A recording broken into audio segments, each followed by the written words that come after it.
Congresswoman Michelle Bachmann asserts that President Obama, Senate Majority Leader Harry Reid, and then Speaker of the House Nancy Pelosi secretly inserted an extra $105 billion in spending when they passed Obamacare. But did they really?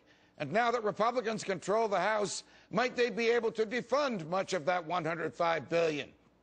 And can we really trust establishment Republicans to follow through on their 2010 campaign promises to shrink the government? After all their spending cuts are hopelessly insignificant. So who out there is actually fighting for spending cuts? Who out there really wants the government out of health care? Tea Party lawmakers, of course. And here now, one of the staunchest advocates for small government in the Congress, herself the founder of the House Tea Party caucus, and one of only 6 Republican members of the House who voted against the 2-week government funding extension. Minnesota Republican Congresswoman Michelle Bachmann. Congresswoman Bachmann, it's a pleasure. Welcome back to Freedom Watch. Judge, thank you so much, and I thank you for all the great information that you got out, because we just learned about this stunning information in a Congressional Research Service report that just came out in February that verifies exactly what you said, Judge. Right. Speaker Pelosi, Harry Reid, and Obama secretly put $105,464 million to already fund Obamacare, and it's what happened is that they post-dated checks, and they will continue to be cashed over the next 8 years. This is already done. Republicans have a golden opportunity right now because government will run out of funding on March 18th. Now is the time, Judge. We draw the line in the sand, and we say this is a moral outrage. Obama, Pelosi, and Reid, give back the $105 billion, right, and then we'll talk about what we're going to defund. But we as Republicans cannot stand up and say that we're fighting to repeal Obamacare or defund it if we don't do this. All right. This is the time now to act. How is it that no one knew that this $105 billion was in there? I realize it was 2,700 pages, and maybe this was just a paragraph or two, but no one saw it. The Congressional Research Service didn't find it. The Congressional Budget Office didn't find it. The Republicans who were looking to destroy any part of this any way they could didn't find it. You didn't find it. How did that happen? Well, that's the problem with Washington, isn't it? Because Washington makes everything so complicated. Huge, long bills, only an hour or two to read, 3,000-page bills, all written in gobbledygook legalese, and then they take this $105 billion and put a little here, little there, and it took the Congressional Research Service until October to put the puzzle pieces together and say, hey, look, guys, when you voted to implement Obamacare, you authorized it. It's like saying, let's say the federal government authorized every American can go to the moon, but until you appropriate it, spend the money, nobody's going to the moon. That's what happened with Obamacare. Right, so we authorized and appropriated. This means that unless the Congress does something affirmatively, the $105 billion will automatically be spent, and there's no power on earth that can stop it.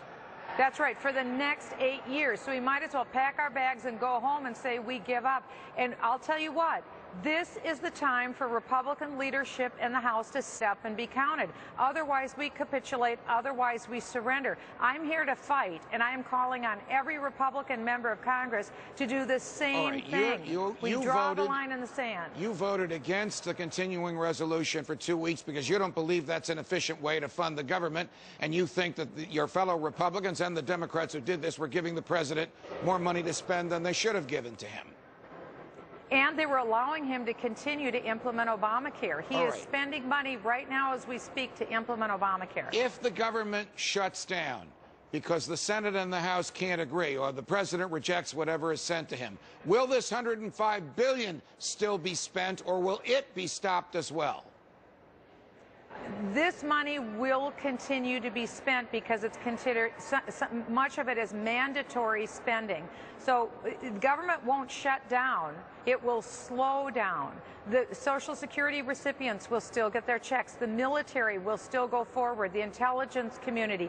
Essential government services will go forward. It's non-essential services that would slow down. Will you vote, Congresswoman Bachmann, will you vote in a couple weeks when all of you have to make this decision against raising the debt ceiling and against allowing the President and the Secretary of the Treasury to borrow more money, no matter what promises accompany that?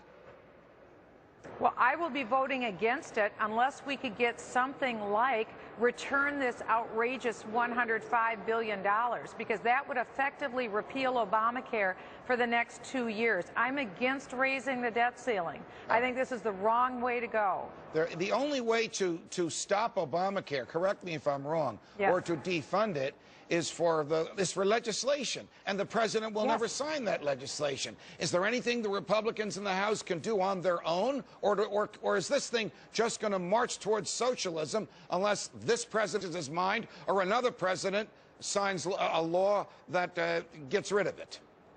We have to have the fight, Judge. That's what I'm saying to you right now and to your viewers.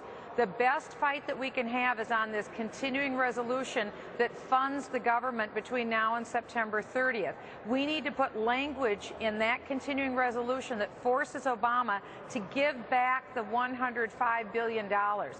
We need to do that now, because it's outrageous that they failed to notify the Senate, the House, and the public that we were funding Obamacare $105 billion. We can do it now, and it's time for the Republicans in the House to man up. You certainly have your work. You certainly have your work cut out for you, Congresswoman Michelle Bachmann. Keep up the good fight. Thanks for joining us on Freedom Watch.